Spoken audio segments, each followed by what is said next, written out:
Welcome हमारे channel पर। कभी सोचा है कि कोई देश इतने बड़े हिस्टोरिकल इकोनॉमिक ड्रेन से कैसे उभरता है? हम इंडिया की बात कर रहे हैं, जिसने इतना बड़ा इकोनॉमिक ड्रेन झेला है। आज हम रेजिलियंस और ग्रोथ की एक जबरदस्त कहानी में डाइव कर रहे हैं। सवाल है, ब्रिटिश द्वारा लूटे जाने के बाद इंडिया ने कैसे रिकवर किया? तो तैयार हो जाओ, क्योंकि हम इंडिया की पोस्ट इंडिपेंडेंस इकोनॉमिक कहानी के सफर पर निकल रहे हैं। चलो पता करते हैं। इंडिपेंडेंस वो, लेकिन फिर मंडे मॉर्निंग आती है और आपको पता चलता है कि पिछले टेनेंट्स, चलो उन्हें द क्राउनिंग कहते हैं, सिर्फ फैंसी सिल्वरवेयर ही नहीं ले गए, वो तो पाइप्स, वायरिंग और शायद कुछ मेन दीवारें भी ले गए। 1947 में इंडिया की यही हालत थी। पहला कदम, strong institutions banana.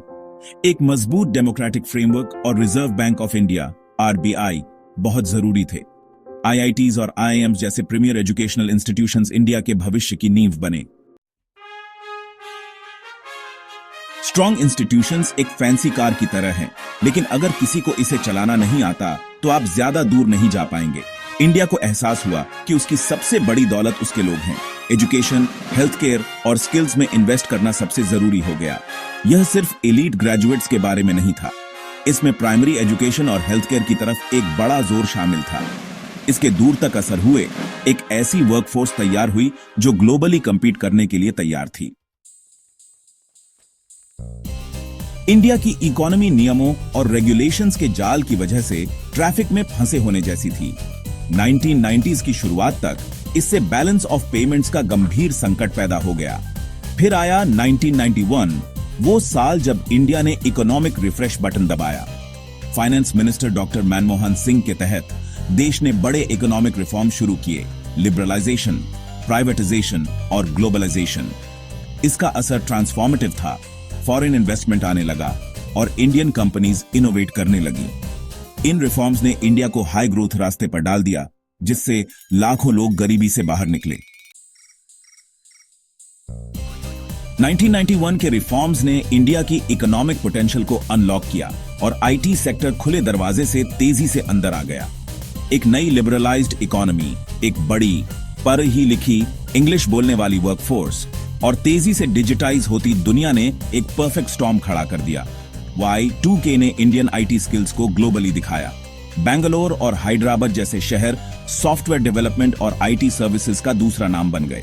IT boom से भारी फॉरेन एक्सचेंज आया, लाखों जॉब्स बनी और एक न्यू मिडिल क्लास को बढ़ावा मिला। इसने वर्ल्ड स्टेज पर इंडिया की इमेज को पूरी तरह से बदल दिया।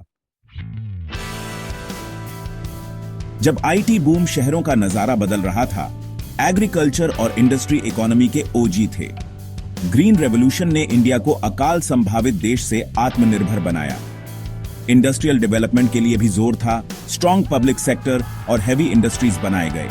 पोस्ट 1991 रिफॉर्म्स के बाद प्राइवेट प्लेयर्स ने अहम भूमिका निभाई। मेक इन इंडिया का मकसद डोमेस्टिक मैन्युफैक्चरिंग को बूस्ट करना था। एग्रीकल्चर और इंडस्ट्री ने स्टेबिलिटी और एम्प्लॉयमेंट दिया।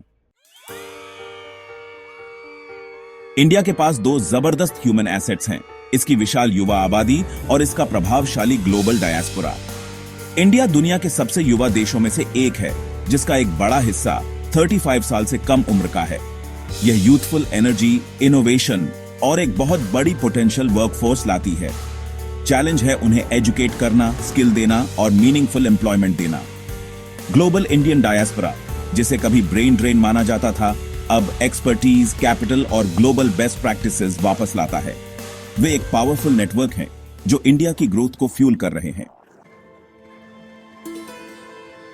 इंडिया अंदरूनी तौर पर निर्माण में व्यस्त रहा है, लेकिन कोई भी देश अकेला नहीं रह सकता। 1991 के रिफॉर्म्स ने इंडिया को ग्लोबल इकोनॉमी के लिए खोल दिया। इंडिया ने इंटरनेशनल ट्रेड एग्रीमेंट्स और ग्लोबल फोरम्स में भाग लेना शुरू कर दिया। इस बदलाव ने इकोनॉमिक ग्रोथ को बूस्ट किया और इंडिया की जियोपॉलिटिकल स्टैंडिंग को बढ़ाया। आज इंडिया दुनिया की 5th लार्जेस्ट इकोनॉमी है। यह एक ऐसे देश की कहानी है जो कॉन्फिडेंस के साथ ग्लोबल इकोनॉमिक मैप पर अपनी जगह बना रहा है। तो यह थी एक फटाफट टूर की कैसे इंडिया ने मॉडर्न हिस्ट्री के सबसे शानदार इकोनॉमिक कमबैक्स में से एक की कहानी लिखी। यह फोरसाइट अपने लोगों को एम्पावर करने और गेम चेंजिंग रिफॉर्म्स का कॉम्बिनेशन था। ग्रीन रेवोल्यूशन से लेकर आईटी रेवोल्यूशन तक इंडिया का सफर एक पावरफुल कहानी है। सफर अभी खत्म नहीं हुआ है, लेकिन जो नींव रखी गई है वह मजबूत है।